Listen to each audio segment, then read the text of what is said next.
The roar of the crowd shakes the arena, sweat stings Shane Deckar's eyes as he stumbles back from a brutal uppercut. It's not just any fight, this is the heavyweight championship of the world, but something's fractured beyond his ribs tonight.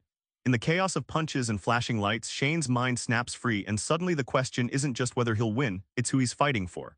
Can you imagine what happens when the biggest battle isn't in the ring? Shane Deckar's climb to the top looks unstoppable, but cracks begin to show just as he's about to claim the championship. What really happens when the prize you chase leaves you hollow? In a pivotal fight in Las Vegas, Shane takes a savage uppercut that sends him crashing to the canvas. This wasn't just a bruise, it was a blow to his identity. Suddenly, the lights of the championship felt artificial, his motivation slipping away, replaced by a gnawing doubt about everything he'd sacrificed. Think of your comfort zone like quicksand. You don't realize you're sinking until it's nearly over your head. For Shane, street fights and bare-knuckle matches were the gritty ground he knew best. Like a moth to a flame, his instincts pull him back to the rough edges where he feels alive, even if it risks burning everything else. But here's the twist. Falling into the muck forced Shane to see his life in sharp new focus. He realized growth demands discomfort, and that true strength comes not from clinging to old ways, but from choosing to fight for something bigger than himself. Unbroken, yes, but transformed. As Shane drifts from the limelight, he dives headfirst into underground street fights and bare-knuckle bouts. But why do some fighters and people return to the shadows even when the spotlight beckons? In grungy backrooms and desolate warehouses, Shane drops into street fights where blood and sweat glitter under flickering bulbs. These fights don't come with contracts or cameras, just pure survival and raw emotion.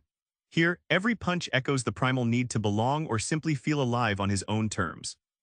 Consider adrenaline addiction like a powerful drug. It hijacks your brain, blurring pain, sharpening focus. For Shane, every bare-knuckle fight was a shot of raw energy, a brutal reminder of control in a world spinning too fast. It's intoxicating, but traps you in a cycle where the fight isn't just physical, it's emotional. Yet beneath the wild bouts, Shane's isolation tightens like chains. The underground offers refuge, a place where he's nobody but a fighter, but it also cuts him off from those he loves. It's a paradox, feeling free yet trapped, known yet invisible. This tension becomes the pivot of his survival story. The final round isn't about punches, it's about choice. Shane stands at a crossroads, claw back to love and life or vanish back into the darkness he's known for years. What truly defines a comeback? Back in his hometown of Detroit, Shane visits old haunts, faces the friends he pushed away and the woman he once loved. It's raw and uncomfortable. These moments crack open his hardened shell, showing that fighting isn't just about surviving, sometimes it's about facing your own reflection and choosing what matters. Imagine fighting not for glory or survival, but for connection and meaning. Shane's journey proves that when you shift your fight's purpose beyond ego, every jab and hook gains weight. It's no longer about brute strength, it's a battle for redemption, love, and a new self. And here's the real kicker. Shane's transformation isn't a clean victory parade. It's full of setbacks, doubts, and slips back into old habits. But that messiness is what makes the change stick. Real change sticks when you wrestle with your demons in the ring and decide to stay standing anyway.